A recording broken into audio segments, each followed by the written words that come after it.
Hi there, at Worktop Resin we're going to do another sample board for you.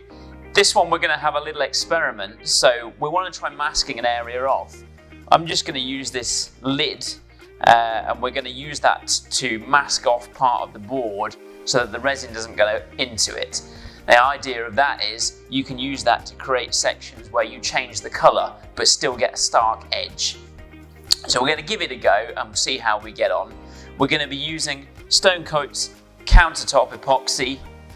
So we're going to do a field, we're going to mask off that area. We're going to add in blue, purple and coffee metallics and a little bit of black dye. We're going to go for a kind of evening sky, and the area that we mask off we're going to try and make a bit like the moon.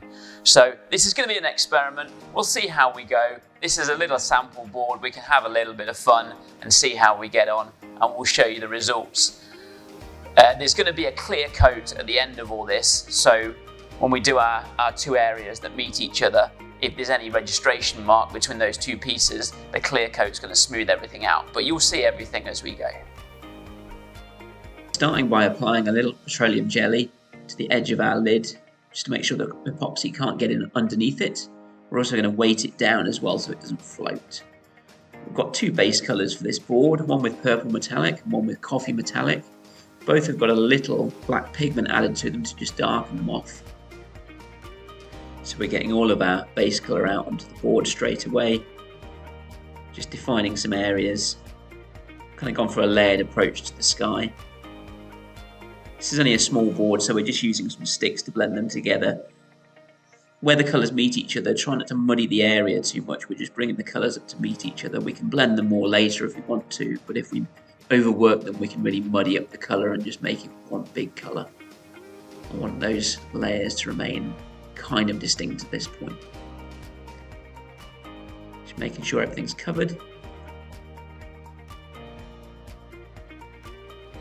Now using some broader strokes to bring everything together, but still trying to keep those colours distinct. So keep changing your stick or whatever tool you're using to make sure you're not muddying and bringing colours onto areas that they don't belong.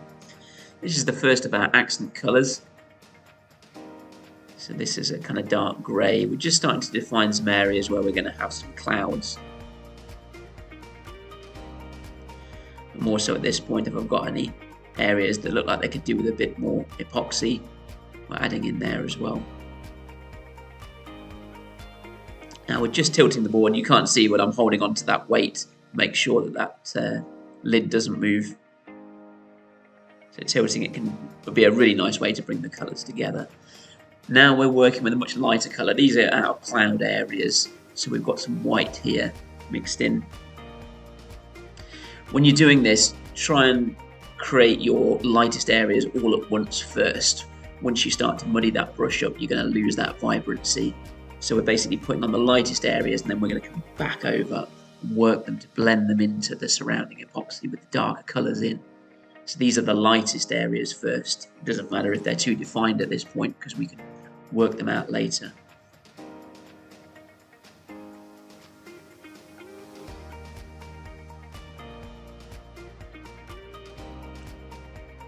Now we're just going in with a little bit of isopropanol, and you can see the bubbles popping on the surface as it breaks the surface tension of the epoxy. I opted to let the field fully cure before removing the lid. Nothing leaked through, so we just pop that off. We need to clean off the petroleum jelly, and then we're pouring a light colour for the field of the moon. We're just adding some little grey highlights to that. We're going to leave that to fully cure, sand back, clean the board again. Now it's time for our clear coat. It's pouring in the centre, spreading out with a notch spreader, getting nice even coverage, and then just using a brush to just chop out all those notch spreader marks, and finally spritzing with some isopropanol to pop those air bubbles. And here's our finished sample board. We said at the start of the video that this was going to be a bit of an experiment, and I'm really pleased to say that it worked fantastically well. Now our clear coat is on top. We've got a perfectly smooth surface. There's no transition around the moon, no edge that you can feel. We went for a kind of night sky approach with this one, and we love how the kind of more blurred and gentle transitions work in combination with the really harsh transition between the dark sky and the moon. It's a lovely technique, and I'm sure that it's one that we'll revisit on future boards. This was a great result for Stonecoat's countertop epoxy. We're going to be doing more of these in the future at Worktop Resin, so if there's anything that you want to see, any suggestions of things you'd like to see us try, or certain colours or combinations, please let us know, and we'll get another video out for you soon.